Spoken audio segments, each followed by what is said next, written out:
Hey guys, welcome back to Fun with Fallen Flags. In this episode, we're going to talk about what happens when you take your wife to a train show. You get to buy cool stuff. She says, "Oh yeah, I think that's neat. You have some of those already, don't you?" And I'm like, "Oh no, not that many." So I get to come home with a Blackstone Flatcar. She gets to come home with stuff too, because she shops. And she finds things like little boxes of Preiser Figures. In this case, she happened to find a small figure of a flamingo. I know that's pretty small, you can't really see it.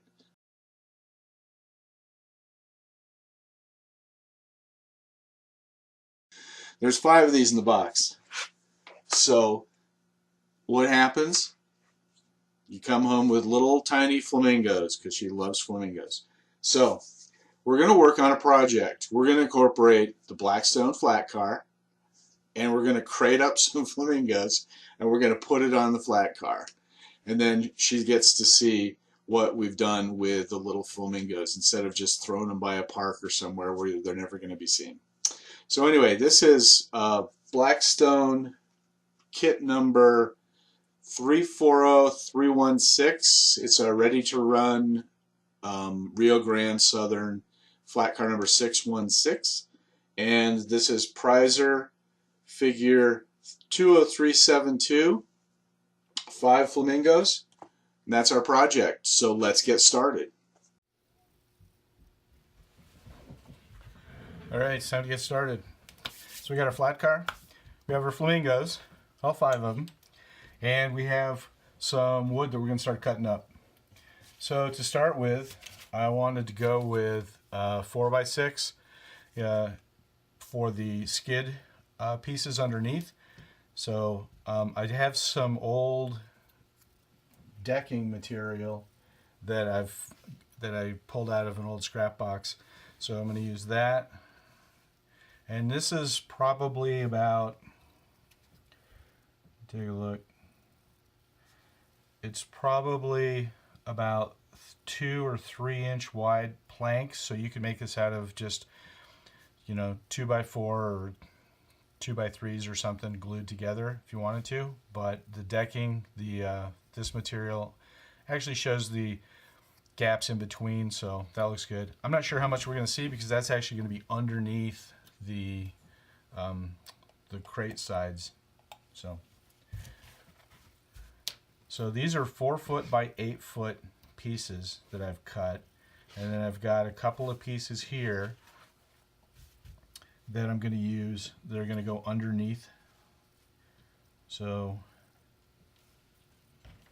get my glasses and let's get started.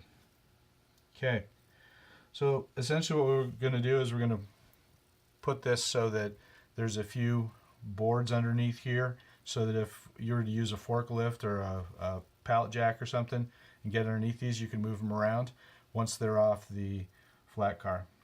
So it gives it just a little bit more realistic look to it than just building a square box, which would be very simple if we wanted to. And again, these are crates, so there's not a whole lot of finesse in building these.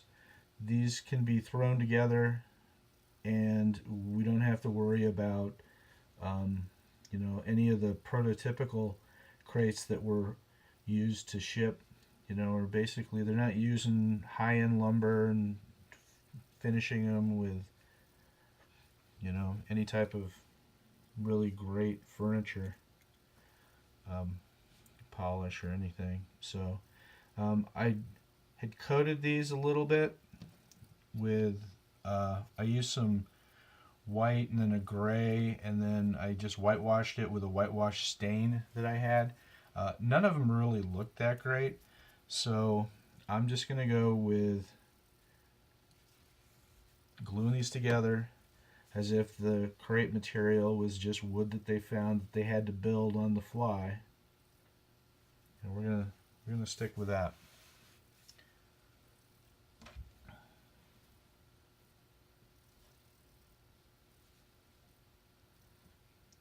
I'm indenting the sides, the bottom pieces from the sides just a little bit.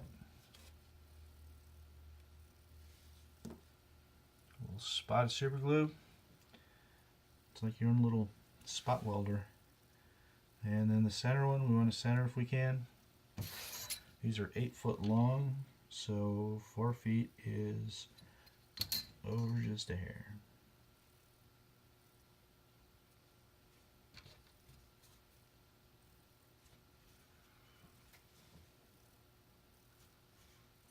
Make sure it's somewhat square. That's it.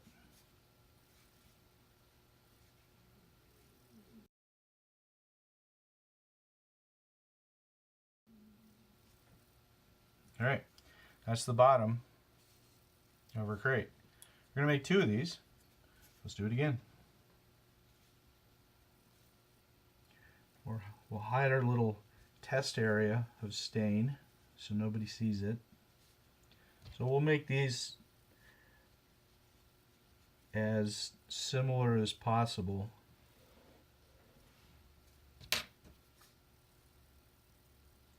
We'll dab super glue.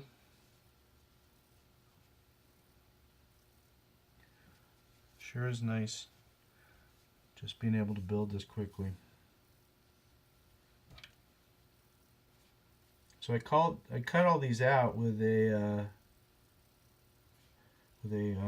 chopper, the Northwest Shortline Chopper 1. I had to look at it, forget which one I actually bought when I bought it years ago.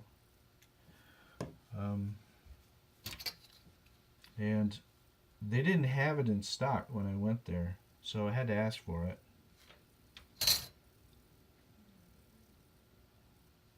And they didn't even realize they were out of stock. And I was at Caboose, which is the shop in Lakewood, Colorado. It's oops, slow down. It's the shop in Lakewood, Colorado, and they have acquired the Caboose Hobbies name. And I tell you what, I probably put a couple of the Caboose Hobbies owners' kids through college with all the money that I spent, even while I was in college. All right. Beautiful. And just that fast, we have 2 of the base pieces put together. Not bad. All right. We're going to move some of our critters out of the way. I'm going to break these.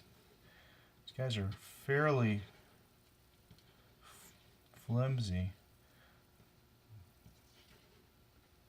so we want to be careful. All right, so that looks good. Let the super glue dry. This one's already done.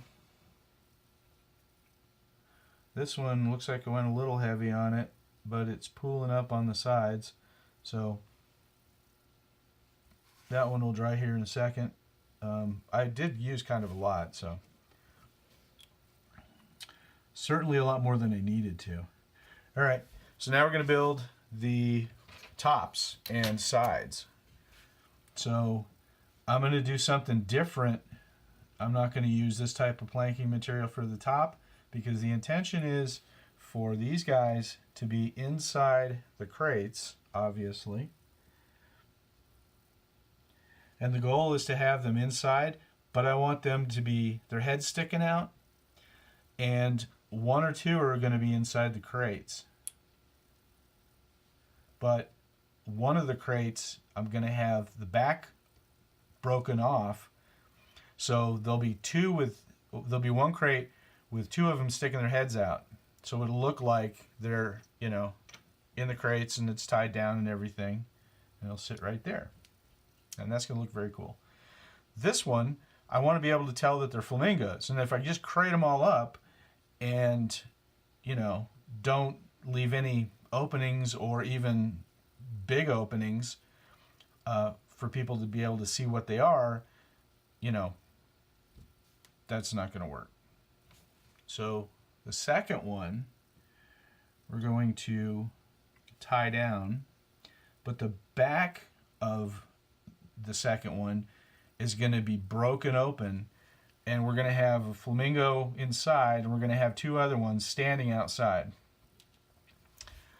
So that way you can tell that they're flamingos, because obviously otherwise it would look like any other bird sticking its head out. I mean, it is a little distinctive, but we want to see the pink legs and the body. I mean, that's really what does it for the flamingo. And it'll keep my wife happy because she'll think it's very cool. All right, so let's get that stuff out of the way. So now we're going to start building the sides. So again, we're going by 4x8.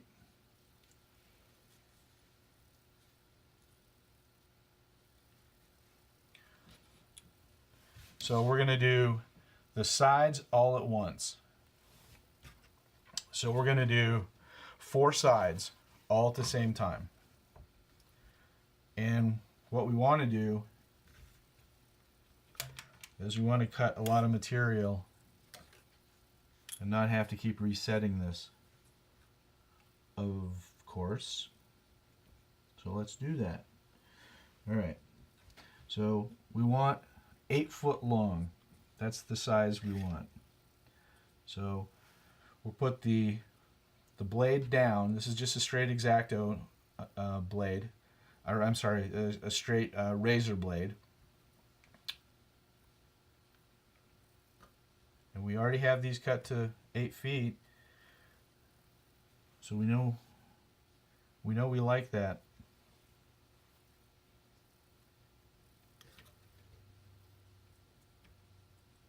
Okay.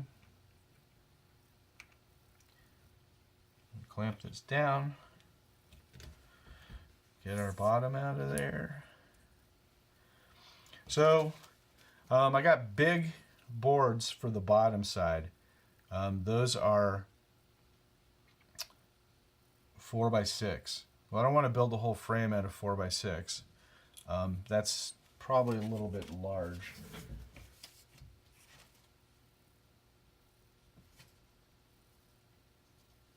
I've got 2x6. That still seems a little large. Let's see what else we got. 4x8, no. 3x10, going the wrong way. 4x4. That's like a fence post. 3x4. Those might work.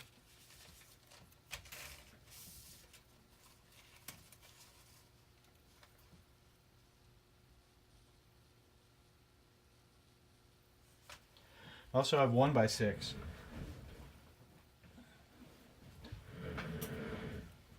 So let's see. I think I'm going to use the 1x6s,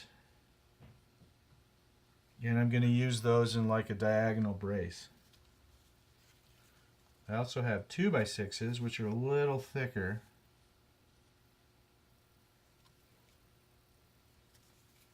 Again, the goal is not to make this thing look prototypical in any way. The goal is to get this so that it's somewhat substantial, so it can stand on its own.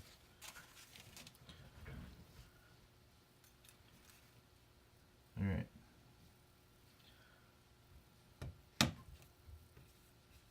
Nice thing about this chopper is I don't have to measure. I'll do it one time, and then I just start cutting. This is definitely the way to go. If you're going to make a trestle, or you're going to make a flamingo crate, this is the way to go. So let's cut up a couple and see what we can do with this.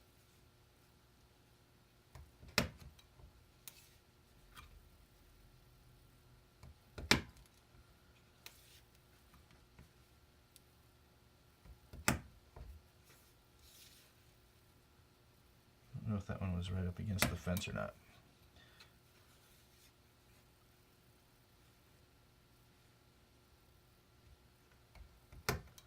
Alright, and a little scrap piece. I'll put him over there.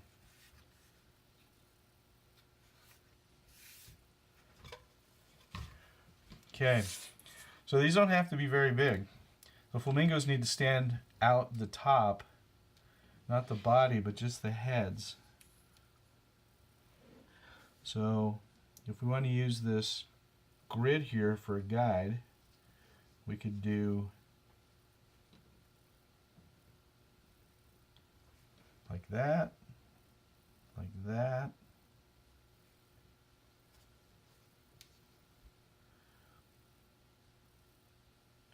One down the center.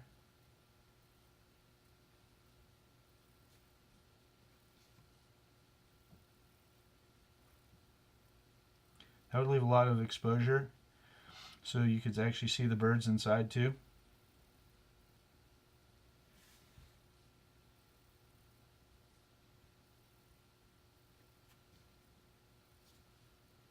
Slide this guy.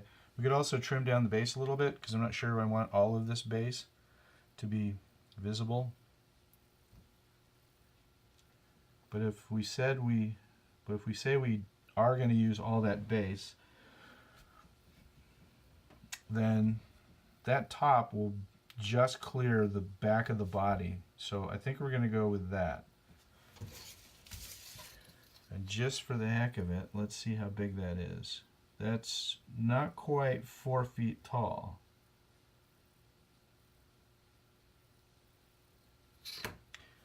Okay, I like it. So we may make these 4 feet tall, so they would be 4 foot by 8 foot. That'd give a nice good proportion. So that means we need sides. So there's one side, 2 sides. Count along with me. 3 sides. We're going to need another one.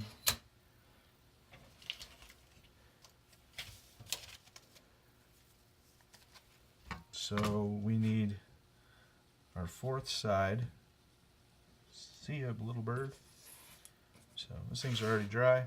Nice thing about gluing with super glue, it's fast. It's really fast.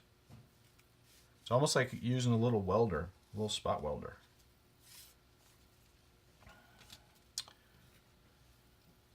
Okay.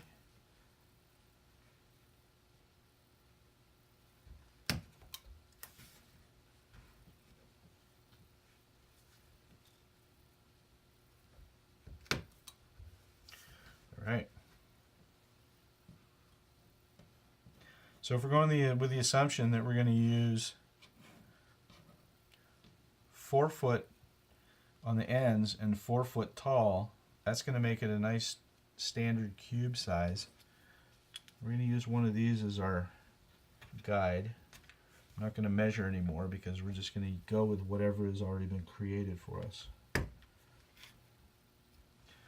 Again, put it up against the blade, make sure it doesn't wiggle too much, that the blade doesn't move on us.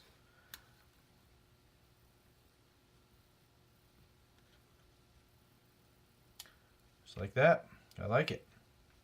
Let's cut up some more wood and then we can glue.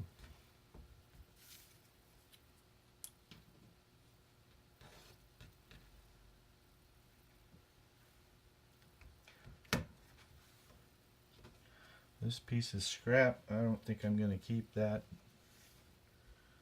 Okay, so for the sides, I'm thinking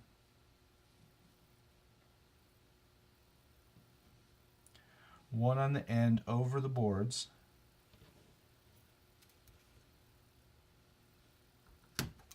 One on the other end over the boards. So I'm going to want 6 more of those. Yep, I can count. Get these done.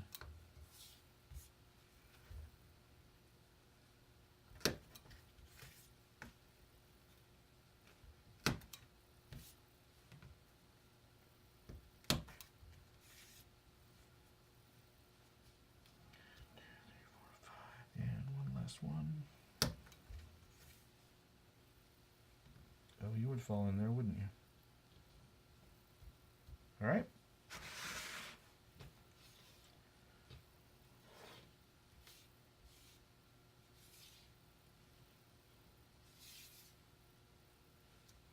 Okay, so now we can glue up our sides. I'm going to glue one of these, then I'm going to fit a I'd like to do a diagonal brace on this.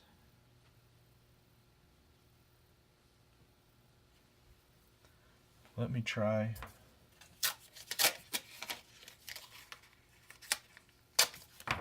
Little trick here. I use painter's tape for a lot of things. So I don't necessarily want to use painter's tape on this because it's going to bleed through. And the paint and the super glue is going to stick to the painter's tape really badly.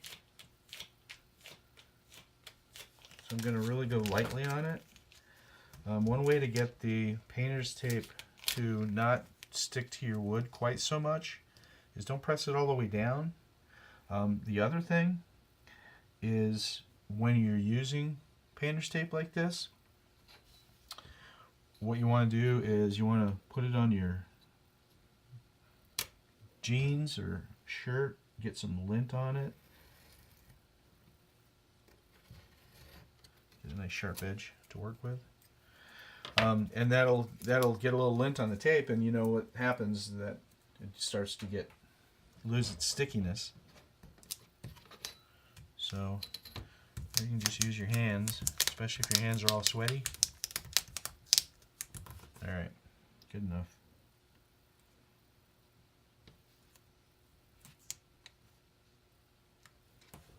Alright, so I cut my painter's tape right on one of these lines, and I've got it running up the side now. So I kind of have a template.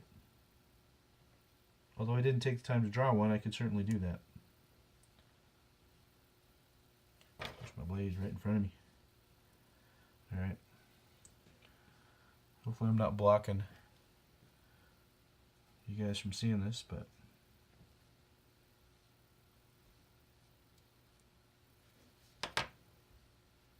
get an idea of where the next board needs to go.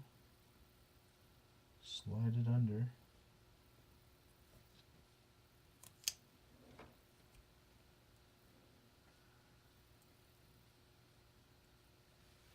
Gonna glue that one.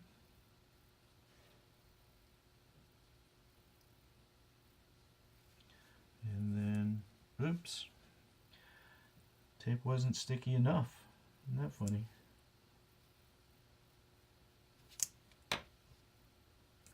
All right.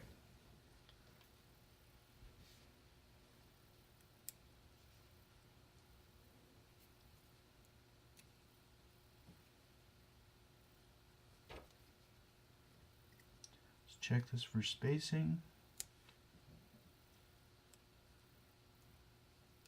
Yeah, and as I'm doing this, you know, it doesn't have to be exact again.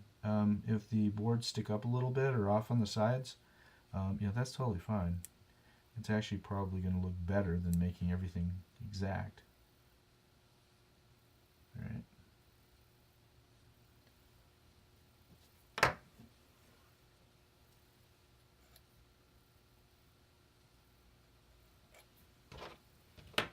All right, so the spacing looks good. Let's put the end one on, and we'll see if our trick with the painter's tape is working.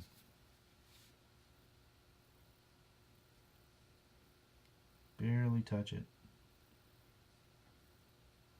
Just enough to wet the wood. We don't want to glue the wood, and this stuff's pretty thin. We don't want to glue the wood down, which would be easy to do. And I might have already done it. Alright, let's do the other one. Actually, you know what? I'm getting ahead of myself.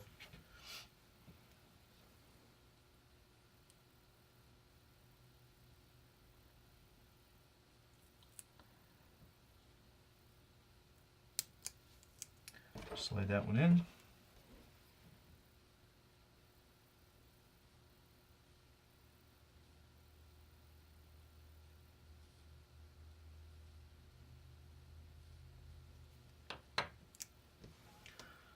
Tap it down really lightly.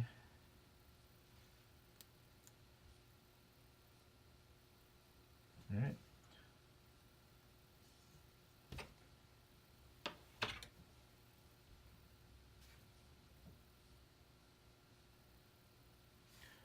hold it down without budging it with the end of a... Okay, all good plans of mice and men, right? So after I got the first one built, didn't like it because there was way too much of a gap. So I'm building it now with 5 boards on the sides. Since I'm going to have some of the flamingos outside the box, it's going to be pretty obvious what's going on. So we're going to continue on this track, and we're going to build 4 sides that look like that. So let's get to that.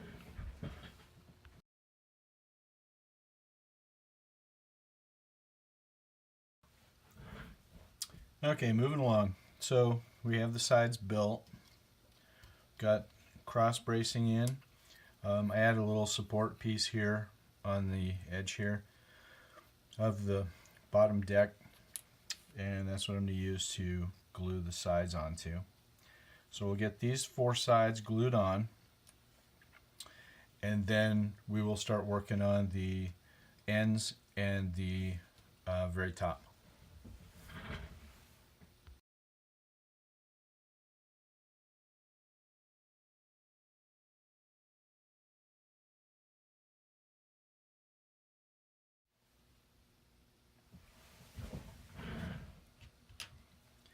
Okay, at this point I finished putting the sides on.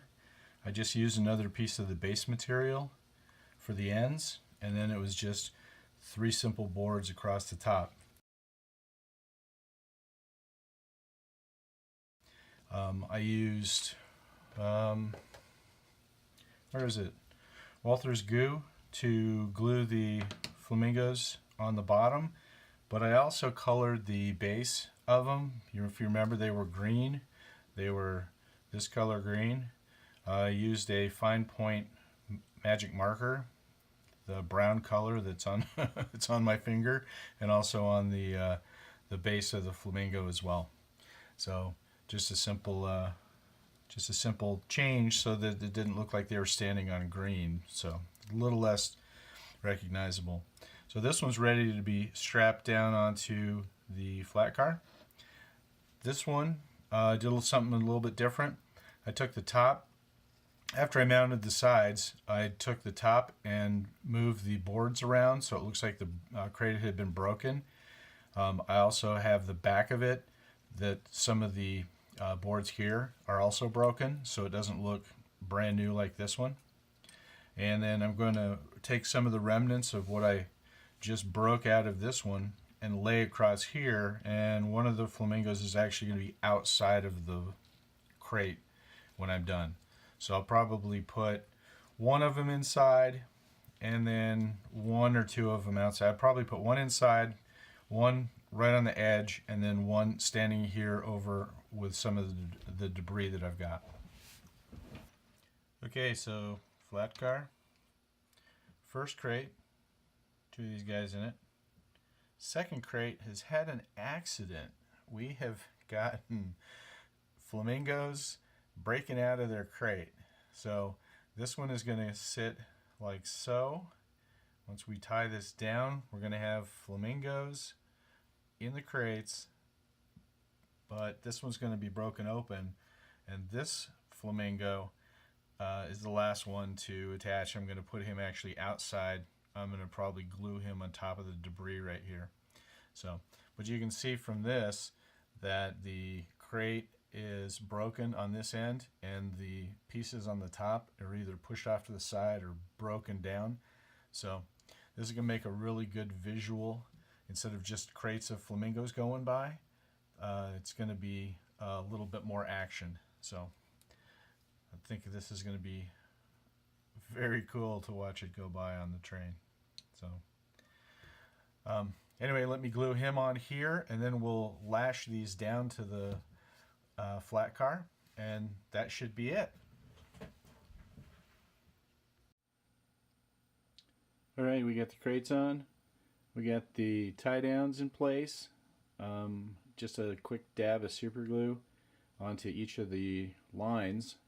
Secured it. Put a little bit of Walther's goo underneath them just so they don't slide around, but they're pretty fixed at this point. So there you go. Follow those steps and you can have a crate full of escaping flamingos on your layout too. Let's do a run by and take a look, see how this looks.